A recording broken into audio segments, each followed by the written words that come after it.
I'm so sorry it's taken so long to get these questions to you. It's just been so hectic. So finally, I can sit down and answer all the questions for you. I'm okay. I'm doing good during this lockdown.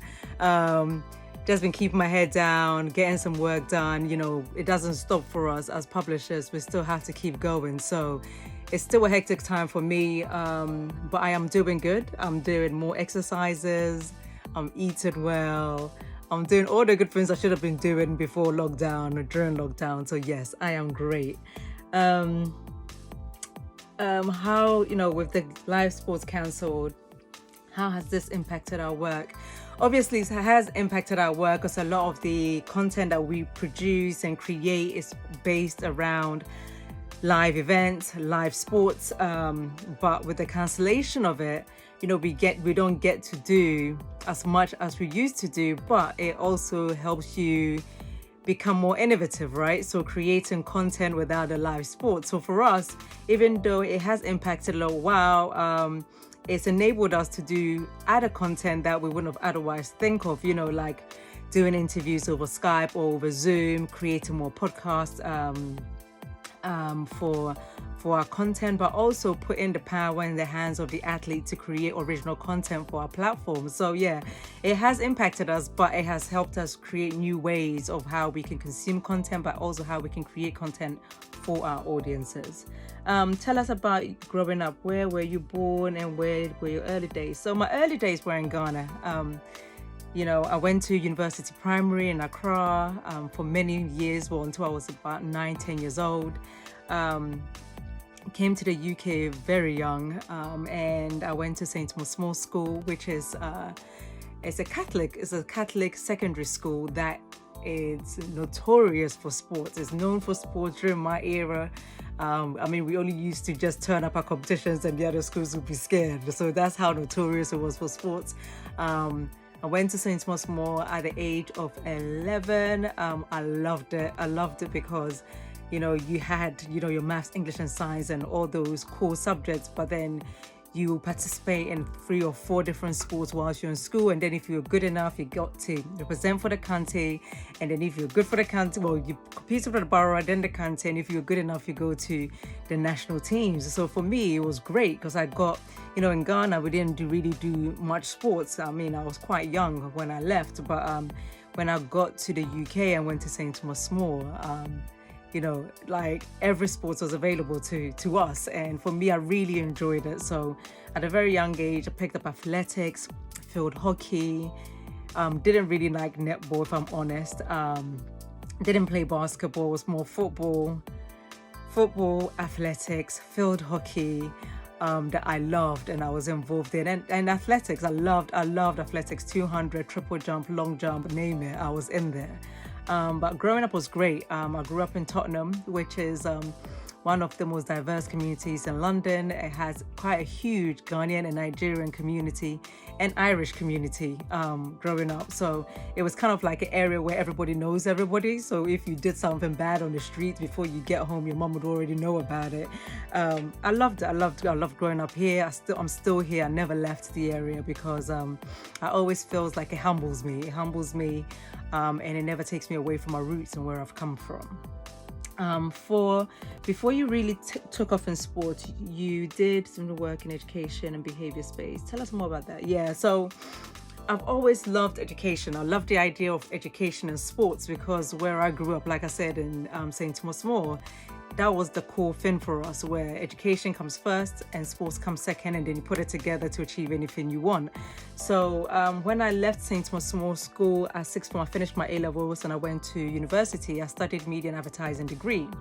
But I've always known that I wanted to do something in education because whilst I was in school, it was really weird. Whilst I was in high school, I was volunteering as a mentor, so doing the Duke of Edinburgh Award scheme, volunteering as a youth worker in a local youth centre. So I started really young. Like at the age of 16, I was teaching at the age of 16. At the age of 18, when I left to go to university, I would always travel back to my local area to help coach for Haringey Sports Development. I would always also help mentor the youth offenders. So I used to work with the yacht teams by working with the youth services in our area. And through that, I really enjoyed that. I really enjoyed making the little differences in the young people's lives. And for that, I was like, man, going to university and being in a group of 150 something students that are all doing media and advertising, everybody wants a job in the media after the fact. I was like, man, let me go do something that I know can create impact in the community. Let me go and teach. So I went back to teaching. I went trained as a teacher, and a youth worker, qualified youth worker. Worked for Prince Charles's charity, actually, Princess Trust, for many years, where I would be given 16 young people, and I had 12 weeks. These young people are young people that are either in prison or in education, homeless young people, 16 kids. They'll select them, they'll give it to me for 12 weeks, and I have 12 weeks to change their lives, either get them back into education or get them to start their own business or go to college or in work. And I had 12 weeks to work with these young people, and I absolutely loved it because these are young people that are coming to this program with a list of issues. Then, you sit there and you're trying to advise and teach them and show them that there are other ways to success. You don't always have to go to the traditional way. And I worked, I did that for many years at the Princess Trust, and I loved it. And then obviously I went into secondary school education, where my main job was head of behaviour. So head of behaviour and community cohesion, which meant, a lot of the time dealing with the core issues within the school environment, and also dealing with behaviour issues of some of our students, and if you come from London, that was a huge issue, especially when it came to gun culture, knife crime, and it was huge, and it's something that I loved doing, but I also taught. I used to teach PE and I used to teach media studies, and it's a huge part of me. I only stopped full-time education about 2 years ago. I've always done the media and education side by side.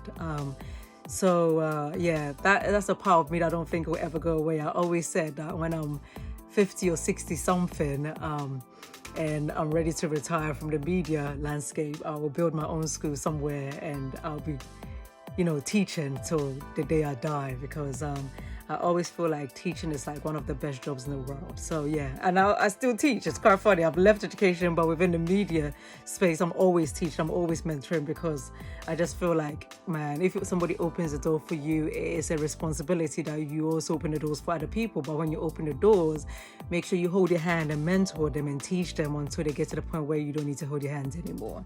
So yeah, education is really, really a big part of me.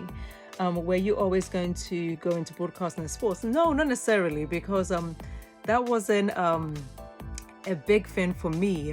The reason why I studied media and advertising at university, because I wanted to go into PR, something that I also did on the side for a lot of athletes around the world. I wanted to be the real life Olivia Pope, like the African version. Which I still do, and I think I'll probably end up doing in the next couple of years on a more permanent basis.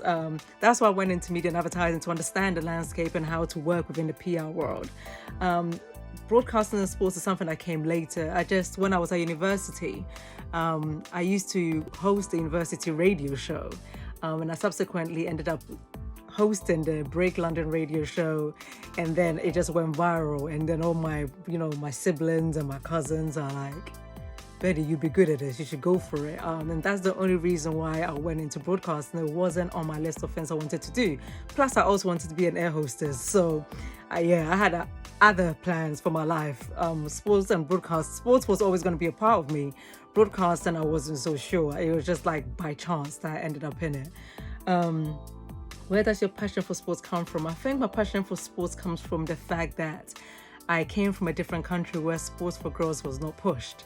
And then all of a sudden I was in this environment where boys and girls, at that time when you're young, it's kind of equal, because nobody actually, it's not a situation where there's you can't do this because you're a girl, you can't do it because you're...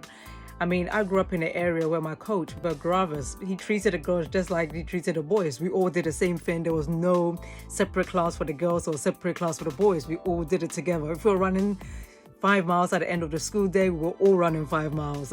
If we're all doing triple jump, we're all doing triple jump. So I think my passion came from that, but also the fact that sports taught me so much at a very young age, that I knew that when I got older, sports will always play a part of me. You know, it's never going to go away, because I feel like some of the most important lessons that I learned from sport. I didn't learn in the classroom. I learned from sports, and it's never going to leave me. And one day, I hope, when I have my kids, I feel sorry for them, because I'm going to make them do sports. I'm going to make them do sports because I learned so much from it. I'm going to ensure that they also learn as much as I did when they get older. When was the moment you knew you could impact global sports the way you do now? That's a good question. I think I knew from a very young age, if I'm honest. I didn't know I wanted to go on the global stage. I didn't know I wanted to go to broadcasting. But I remember at the age of 12 years old, our coach took us to a sports summit at the BBC. And the sports summit had like Sepko, the head of the BBC, Michael Johnson, Denise Lewis, a whole bunch of amazing athletes were there. And at age of 12, we were asked to go to this sports summit, and my coach took a whole bus of us to BBC at the time. And we're all talking about, the impact of sports in the community, and it's like what they've done and blah, blah. But for me, at the age of 12 years old, I didn't see this impact in my community. North London, Tottenham is a poor area. It was a poor area when I was growing up, and I hadn't seen any of those impacts.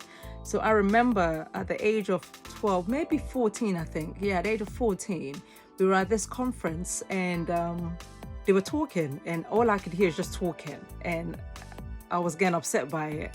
So I put my hand up and I said, this is great, all the things that you're saying, but I don't see the impact in my community. I've never seen any one of you guys in my community. I don't see new tracks. I don't see basketball courts. I don't see this. I don't see that.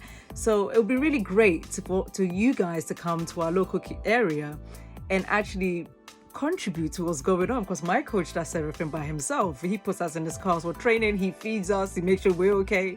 He doesn't get any support. And I made that comment, and I remember my coach sitting there like this.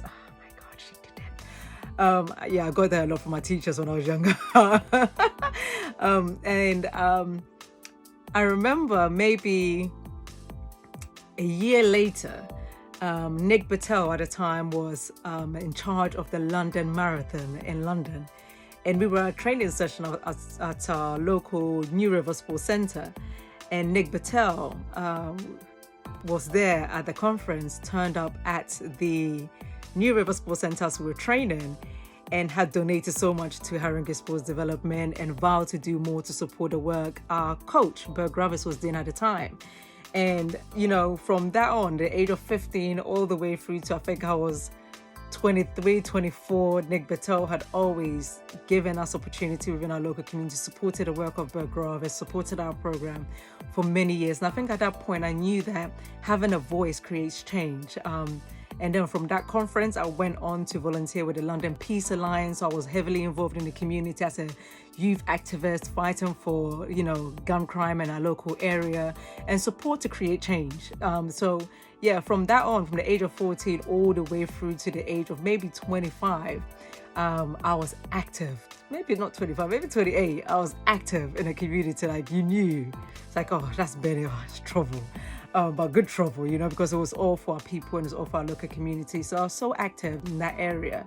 And I think I knew from a very young age that to have a voice creates impact. And I knew my path as a woman, and especially a Black woman in this area, whether it's in sports or social justice, I'm always going to fight, because you're always an underdog, right? And then when you go past being an underdog, you become a fighter. When you become a fighter, you just fight.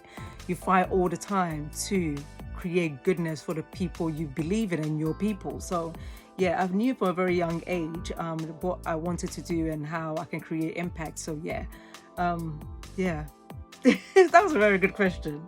Number 8, what did it mean to you when online publisher GiveMeSportWomen? It meant the world to me. I knew the challenges I was going to face as a first of a kind, the first woman in sports, first editor in this space. And I was over the moon. I was excited, but I was also scared. I was also scared because I know who I am. I know where I'm from. I know the kind of society I live in right here in the UK. I knew the kind of, I would say, challenges that was facing me stepping in this role. I was scared. I was excited, but I was also scared because, yeah, it's hard. I'm not going to sit here and lie to you because you already know that people are gunning for you to not do so well. So I was scared in my role, but also excited knowing that I'll be the person that creates this momentum for change for women's sports, but also for women and for women of color. Like, I knew what was coming. So even though I was scared, I was excited because I knew I had to go in and fight and fight hard too. There is concern that there is not enough women of color in the Prince Prize. Yeah, you have managed to hit big high. Exactly. What has been the key to the success of publication like True Africa and others? Yeah, this is an area that is quite touchy for me, because I always say it and my team is always like shaking their head, and I always say, look, we don't have a lot of women of color in this area. We don't. Why don't black girls want to write? Why don't they want to write about sports? Why is it that we don't have many? Why are we not encouraging them to be in this area?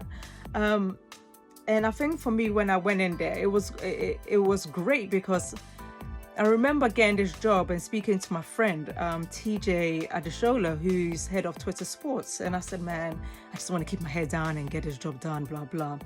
And he's like, no, you can't keep your head down. You can't keep your head down, Benny. You have to be out there. You have to be seen. You have to be heard. You need to go everywhere. Make sure you're on the right platforms, you're talking, because when young girls see people like you, they want to be you, because they don't see you or us in those areas like publications. They don't know that opportunities exist. So for me, when I got there, it was important that my team that I created was diverse, but also a diverse team that really reflected what society looks like. And I think for me, the reason why, areas like True Africa, OK Africa, GiveMeSportWomen has been successful is that we challenged the norm. Like, because you looked at the team, it's like, man, that's a very diverse team. Why can't other publications do that? Why are there no more opportunities for women like that? And we feel like in the last 12 months, other publications saw what we were doing. And then all of a sudden there was a rise of women sports journalists being employed, but also diverse women being employed. I mean, they may not give us credit for it, but we know that we created this change. And for me, it was really, really, really important, because we cannot keep on having the same newsrooms or publications that just reflect one view of society when you have 100, different cultures and people and shades, and we're telling one story. We need to be able to tell all the story. And I think the reason why GiveMeSportWomen, True Africa, OK Africa, all those areas are successful is that they are not scared to challenge the norms. They're not scared to challenge the norms. They're not scared to be diverse. They're not scared to be innovative. They just see what's going on. And it's like, look, we're not reflecting that, we need to change that. And then they do it. So I think that's how they create, they've been successful in those areas. What is the state of global women's sports and how can we improve it? I mean, women's sports only get 7% coverage. 7% coverage across board, and that's print. Oh, don't mind my finger, I cut it yesterday trying to be healthy. They cover, that's across print, TV, radio, online, digital, 7%. And it may have risen throughout last year, especially with the Women's Football World Cup. But there's still some more work to be done. There isn't, we haven't got there yet. And we need to do more when it comes to sponsorship of women's sports. Yes, some brands are stepping up and doing more, but more could be done. We're not saying that they need to be as equal as men yet, because we know we don't have that following. But imagine, yeah, just imagine that if women had 50% of the coverage that men have, imagine the growth women will have when it comes to sports. Imagine somebody said, a publication, a broadcaster, an organization, an investor, said, you know, we are going to invest in women's sports, and you know, money is not an issue. We want to see you grow, because I have a mum, I have a sister, I have an auntie, I have a niece, I have a nephew. I have a daughter that I would want to see them in this area become successful. Imagine if we had that. I think we had that, it would do, you know, it would do women's sports a well of good. But right now we don't have that. There's some people out there that are trying. GiveMeSportWomen did, the Telegraph did, BBC did, but more can be done. We just need people that are brave and innovative to invest in women's sports and really believe in this journey, not believe it when there's big events, but believe it for the long run, that this will change and create more change for years to come. I think that's what needs to be done. More needs to be done pretty sharpish, if I'm honest, because with this COVID-19, it's just taken us 10 years backwards. We need to be going forward. Having traveled the world, what do you think can all learn from each other about promoting women's sports globally? I think we can learn a lot. I mean, I was in France last summer, the whole summer, for the Women's Football World Cup. And I realized that outside France, everybody else was talking about it like ridiculously. It was being promoted. It was everywhere, especially in the UK, it was. And in France, in certain parts, nobody knew what was happening. No one, even signage of the Women's World Cup was, we were in Montpellier, we saw one train with signage. That's what it was. And then we went to the stadium to watch Canada and Cameroon play. And what was really interesting about that night is that we saw more men supporting women, especially the Cameroon men. African men came out to support the African team. And it was refreshing to see, because on a continent where women's sports is not pushed, during the World Cup, it was the men that were supporting, the men that were at the stadium supporting the women. I think what we can learn from each other is knowing that in order for women's sports to get big, one, getting the same, 50% coverage of women's sports, but also if we have male allies that sit at that big table that we are not allowed to be on, or we're not on, and really become great allies that say, you know what, we also believe in the growth of women's sports, and this is the reason why we should support it. I think if we have that, it would be amazing, because globally, if everybody's singing from the same sheet, then there's no reason why we can't grow. What are your personal initiatives to raise the profile of women's sports? I've always had this mentoring program called Be The Next. And Be The Next is just mentoring. And I really target ABAMI, women of color, to join or reach out, because I feel that when I first started within the industry, I knew so many people in the industry that could have held my hand, that could have possibly opened the door, or even simple things such as just advise me. And none of them did. Nobody did. They would listen to my struggle, and they'll go, they'll feel sorry for me, but not actually do it for me. I think in my whole career, I've had 3 champions. No, maybe 4 champions. And if I'm totally honest, they were not my people. It was Adrian Hobart, who was my boss editor at the BBC, who really believed in me and championed in me, trained me. But before I even got to the BBC, it was another friend of mine, Chris Mitchell, who saw me and said, man, why haven't you ever tried out for the BBC? And I remember saying to myself, like, look, I've been told so many times that as a woman of color, my shade, nobody wants to see me on TV, so I didn't reach out. And he's like, no, you should go for it. And he opened the door. And when he opened the door, I met Adrian, who believed in my journey. But also another person I met throughout my journeys is a man by the name of Andy Kearns, who at the time was head of Sky Sports. And he said, Benny, I'm going to say this once. People want to see you on TV. Go and do your training. And he sent me on my way to go and do my NCTJ training, which subsequently I didn't finish, because he was like, man, you don't even need to do that. Just come and work. And he opened the door for me. And then there's a lady by the name of Georgina Faulkner, who works for Sky Sports now, who's always opened the door for me when she could. And when she knows opportunity, she always reaches out.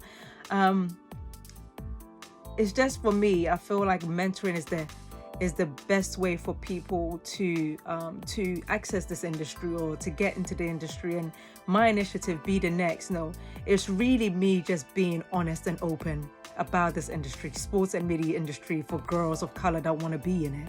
But it's also for me to open the door for them. You know, all the young people that I mentor, I always make sure I open the door for them to go through, to gain the right experiences, but also being honest with them so they know what to expect, so they're not disappointed. You know, so yeah, Be the Next. If you have any young girls of color that want to be in the industry and want to be involved, please ask them to reach out to me. How would you describe the state of African women's sports and how far we've come? We could do better. We could do better. My future dream is to see women's sports in Africa on a global stage. I mean, we have some amazing talent. We really do.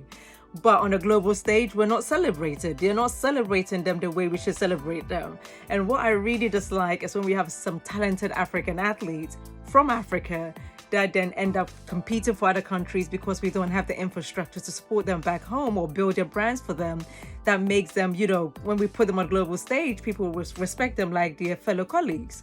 The state of African women's sports, even though it's getting better, we still have a long way to go. And I think the more, you know, how we can make it better and bigger is, you know, it's really lobbying governments and investors and people that really believe that we can go and do more to really invest in women's sports. It's something that we need to talk about. I mean, in Africa, when I was growing up, it wasn't part of a conversation in my family because they only expect me to do one or two things: become a doctor, become a lawyer, become an accountant. You know, one of those three. If I didn't become one of those three, me even going into sports, I remember telling my mom I was going into sports. She just looked at me like, what are you doing that for? And I think we need to promote the fact that you can do this career and still be successful and live a great life, have a great house, have a family life, and have all of that. I mean, we just need to promote it and talk about it as well, and something that women and girls, our daughters, can do. Whether competing or working in the boardroom or becoming a manager or becoming a director, there's so many opportunities for us. And I think for women's sports in Africa, one, building infrastructure for our athletes that are female to succeed, but also building an infrastructure for women that want to work in sports to make sure that we also succeed on a global stage. What does my African heritage mean to me? Everything. When I go, everywhere I go, I make sure they know the Bonsu name. And if they can't pronounce it, I make sure they can pronounce it before I even sit down. I mean, my African heritage means everything to me because without it, I won't be where I am now. I always say this: I know who I am, I know where I come from. And that's me being an African woman from the Ashanti region of Ghana. I'm an Ashanti woman. And if you know the history of the Ashanti people, you know that this is such a huge thing for us. And I think without my heritage, I don't think I'll be where I am now. You are known as the Oprah of Sport. I wouldn't go that far. Well, they call me that. I don't call myself that. How do you feel about the title? Does it motivate you to be impactful in the space you work in? It's a great title that I get. Imagine being compared to the Oprah, but Oprah of Sports is great. And yes, it does put pressure on me because I feel like I need to live up to the standard. I think, you know, now it's just like they've moved from Oprah to Michelle Obama of Sports. And it's kind of, it's pressure. You know, it's pressure because especially when you're on this stage, you can't fail. And like I said, when I got the job at GiveMeSports, it's like, it's great, but I knew the challenges that was coming with it. So you can't fail. You cannot fail. You can't even fall asleep at the wheel for a second. You can't do it. So it motivated me to do better because I'm not only doing my continent, like Ghana, proud, but it's my continent. I represent every single person. I always say to my team, I said, look, Ghana is just a borough in Africa.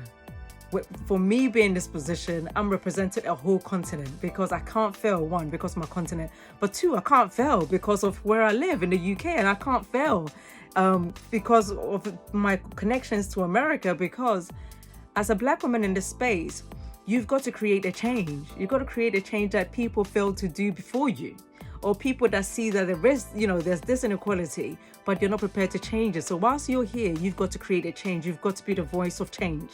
And I think that title brings, it's a great title, but the pressure it brings you within the space, I'm even sweating talking about it. It's a lot. But it does motivate me to be impactful, because people, when I walk into a room, people already have that, what's she gonna say? What's she gonna do? People have that, the anticipation, and I feel it all the time. That's why I always feel like I've got to use my voice for positive change. I've got to be impactful. I've really got my passion for sports and for change, and also for social justice within the space. It's important, and I've got to use it the right way. I cannot divert from what my vision is of what I want it to be for us as Africans. Have you had a simple greatest career experience, and can you recall a few highlights that make you proud that you've achieved? I think career highlights for me would be achieving my NPQSL, which is National Professional Qualification for Senior Leaders in Education. I'm so proud of that qualification, because that was blood, sweat and tears, literal tears. I remember at the time going to my boss in the school I worked in, and I wanted to do this qualification, and he gave me the look, like, are you sure you want to do this? It's really for senior leaders, I'm not sure you could do it. Well, I can't sponsor you, I can't pay for you to do it. And I remember knowing that I wasn't earning a lot of money at the time when I was teaching, and I'm looking after my mum at home as well. And I knew that the only way I can progress to become better or get a better position to create change was to do this qualification. And my boss wasn't going to help me, even though other people were getting helped and they were getting paid for. And he said no to me. And at that point, I had to make a sacrifice. You know what? I'm just going to have to go for a whole year without doing things I like. And little pleasures that I get, and it's not a lot. I get myself cakes and stuff, but I'm gonna have to give up all of that. I'm gonna have to give up seeing my friends. I've got to give up everything just to make sure I can pay for this course so I can get this qualification. And I remember doing that, and at every stage I was challenged. At every stage they didn't believe that I could get this qualification. And then when I finally got it, oh my God. I remember I got it. I was so happy. I was one of my colleagues, Nick. I can't forget this day. We were driving to go see an apartment, and the email came through, and I got this qualification. And at that point, I said to myself, I'm finished. I'm going to have to quit this job. And within a month or two, mind you, the year that I was doing this qualification, I just completed an operation. I nearly died. They found 9 tumors in my stomach this size. And I couldn't walk for a whole month and a half. And I was home for about another month before I could work. And during this time, I was still trying to get my work done and all my essays and all my projects and research done to submit. And I had done it. I'd achieved it. That was, within a month I had quit the school, because all the people that thought I couldn't do it, I had a qualification, I said I'd got it, and I bounced. And that's when I decided I was going to go into sports full time, because that's the highest qualification you could achieve in education. I have it now. I'm going to now go after my passion of sports, and that's what I did. And then as soon as I decided to do that, I went for this role at GiveMeSports. Mind you, I didn't think I could get it as well, because I'd been beaten down so much. My confidence were... But I knew after I had that qualification that I could do anything. And I walked out. For 3 months, I wasn't working. I had no money coming in. And I'd moved back to my mom's. And I applied for this role at GiveMeSports and went for the interview. I remember this because my trousers that I was wearing, I even had holes in it. That's how bad it was. And I went for the interview. And then a week later, I had a job, and that was a highlight for me as well. But I think a highlight to cap all of that off for me was last year when I was named Leaders in Sports 40 under 40. And I was the only Black woman on the list. And that was great. That was a great highlight in my career. So yeah, those are some of my greatest career highlights as well. And then capping it off with the students I was teaching in the school where I got my qualification, my students had all also passed the exams that summer. So yeah, like, those are my highlights. If you haven't touched on it, tell us more about covering your first ever NBA Africa game in Johannesburg. It's really weird, right? I've talked about 35 minutes, and I haven't talked about NBA. Yeah, so my first NBA Africa game in South Africa was something special. I mean, again, it came with challenges. People didn't want me, well, not the NBA, but people I worked with in the UK at the time didn't want me there. The interview I'd secured, they wanted me to give to somebody, other people to do it. But I was there, and our African players were there, and they knew that we together had been on a journey to make sure that this happens in Africa. And it had happened in Africa, and they wanted the African sister to come and cover it. And I remember flying out to Joburg. By the way, I didn't know that you guys had winters. So I turned up in my summer clothing. I was at the airport, freezing, so cold. And I remember coming and seeing the South African culture, experiencing it, watching NBA Africa game for the first time, seeing the smiles on all the athletes that had been on the journey with all of us, myself, Amadou, Manuel, all of us, to ensure that this happens. And it was happening, and we were there to celebrate it.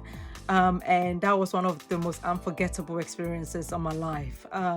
Greatest achievement, I'm not sure, but it was one of the most unforgettable experiences of my life, NBA Africa. And ever since then, I think I've been to every single one in South Africa. I haven't missed one yet. What are some of the key lessons you've learned as a woman in sports? That you need allies. You need allies, and the allies you need are male allies. So I'm still building my allies. That you need it in order to be successful. You're going to need male allies in order for you to be successful in this area. But also you need to know your stuff. You need to know what you're doing, why you're doing it. You need to know your why. If you don't know your why, it's so easy to get lost in this environment. Know your why you're there, and what you want to create. You know, what is the change that you want to change within that space in your area, but also knowledge. Always know what you're talking about. Do the work. Don't be lazy about it. Do the work, and also learn to fight. Because as a woman, and especially if you're a woman of color, you've got to fight. And when I mean fight, that doesn't mean go around punching people. It means you've got how you can use your brain to fight to win, you know, because as a woman, you're already at a disadvantage, but to be a woman of color, double disadvantage. So in this area, you've got to be triple smarter than everybody there. Every day is a fight for you, and you've got to be okay with that. You know, every time you walk out of your house to go to work, it's a fight. But it's also the lessons you've also got to learn, that you've got to take care of yourself. You've got to take care of your mental health. You've got to know when to take a break. You've got to know when to just be and just be normal, away from all the chaos that you're in within sports, because it is chaos, it is stressful. Sometimes you're working from 6 to 5 a.m. because it's the business. If you want a 9-to-5 job, that's not it in sports. You've just got to be, but also learning to take a break from it. Who are your favorite women in sports, and why? Ooh, wow. I think for me, it has to be Michelle Roberts. Michelle Roberts is the Executive Director of the NBPA, and it's the National Basketball Players Association. I've learned so much from that woman. Yeah, she's my favorite, because she just teaches you how to have that fight and why you're fighting. She teaches you why you do what you do, and why you should do it to the best of your ability, and why you are the best person for that job. She's my favorite, because regardless of how hard I have it, I always remember the women that paved before me, and she's one of the women that paved before me, and she's still there. And as long as she's still there, I have to keep on fighting, because I've got to fight for the next girl that's coming through. So she really teaches me how to keep that fight going. But also, think for me, it would be Jenny Buss, who is the owner, director, owner of the LA Lakers, for what she does. The Lakers is one of the biggest brands around the world. How has she done it all those years, taking over from her father? And I just respect her. I respect what she does, how she does it, and the success that she's had with it. But the fact that she also respects other women in the space. She's a real ally for women in sports. So yeah, those are my two favorite women in sports. What's your greatest career ambition? Ooh. Whoa. I think for me, I want to do something in a couple of years' time. I would like to do something in politics. Maybe become a minister of sports, youth and sports for Ghana. But I think my greatest ambition is to campaign and lead for the Olympics to come to Africa. Because I think in my lifetime, we've got to see the Olympics in Africa. We cannot keep going there where we've been going all these years, and Africa cannot be part of that conversation. Africa is a huge continent. We have so much to offer. Can you imagine the Olympics coming to Africa? Why hasn't it happened? I think I want to be part of the team or the person that leads the charge to create that change and make sure we have that in Africa.